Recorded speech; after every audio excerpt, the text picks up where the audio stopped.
How do you get your whole family involved in this business? You know, I mean, What's the secret? Listen, we're very. I want to spend time with my kids, you know, and the fact that you have your whole family involved. Be careful right? what you wish for. Right? No, I mean, Yeah, he has a horrible life. Let me tell you, he sees me every day. Listen, as a family, we're thick as thieves. We're very dysfunctional in many ways, right? But I think the love and the care that we have for each other and respect, you know, it's unmatched. I come from my background, you know, I'm basically white trash. Raised by a single mom, had multiple stepdads, screwed up personal life. When I met my wife, you know, amazing family structure. I mean, she really taught me what family was like.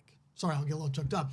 And we just kind of brought that, you know, to Up Next, and working, you know, building together is what's really special. You know what I mean? And when you can see your daughter flourish and doing something real, man, it fires me up, seeing him excel, seeing Kobe excel. It just really invigorates me, because my normal job, you know, that's my grind. I've been doing that 30 years. So I'm on the tail end of that, you know, probably 5, 10 more years, whatever. So building something new and giving back is just really meaningful. And we go through it as a family. I mean, we drive each other crazy, but I think it's a good time. Yeah, I think it's been like that ever since I was at a young age too, right? Like, my dad brought up the story recently, but me and my twin brother played basketball our whole lives growing up. He was definitely more naturally skilled than I was. Probably better than me at everything we almost did. Just naturally, right? Like, he was a stud.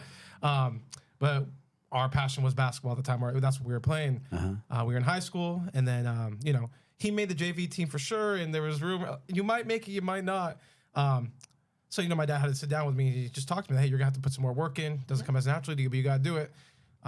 So he was willing to pay for private lessons, but not only was he paying for them, he was coming every single time, recording me, and kind of, you know, helping me through the struggle and the journey. Because I had no skills. No, so yeah. I had to pay someone to come do it. But, you know, I think that's just to say how tight we are. Whenever one of us is going through something or needs something, we're there as a family no matter what. So I don't recommend doing business with family for everyone, but if you guys know you got it like that, you could get through it, then I would recommend it, because there's nothing more fulfilling than, you know, building something with the people you love, for sure. Yeah, as I've got to see his growth in Up Next, you know, when he came in, he's got an amazing eye for talent. He really, really does. He knows MMA. He's got an amazing eye, but, you know, he got thrown to the wolves by having to matchmake. And that's, I think, the most difficult job. It's really not an easy job at all. No, it's the most difficult job in the organization, like having to call people, having to follow up, and, you know, just put together fair matches. And one thing I'm very proud of him is putting together fair matches, because a lot of people, you know, aren't professionals in the sense of they just want their fighters to fight a can. Right. Up Next doesn't believe in that. We want fair matches so these guys can build, you know, and have careers if that's what they want.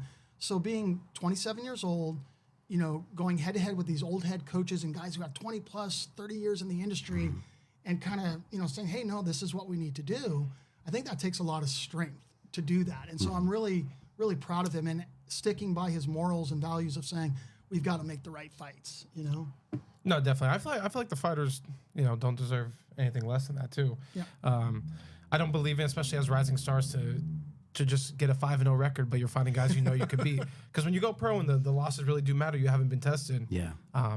You know, there's no point in that. But yeah, no, I definitely try to make the most fair fights as possible. And fights, right? Like, I mean, you know, people are coming to buy tickets to your show. They don't want to see one-sided fights, the whole fight card. And some promoters will do that because they have guys that sell some tickets. Yeah, we love people that sell tickets, but there's integrity also for the fans that are coming to watch, and also what the fighters deserve too. So yeah, I feel that too. Yeah, just coming up, different promotions. I remember, like, back in the day, King of the Cage, not to throw them under the bus, but, you know, they would just get cans and stuff. You know, there's like dropouts too, right, all the time. Yeah, so it's challenging.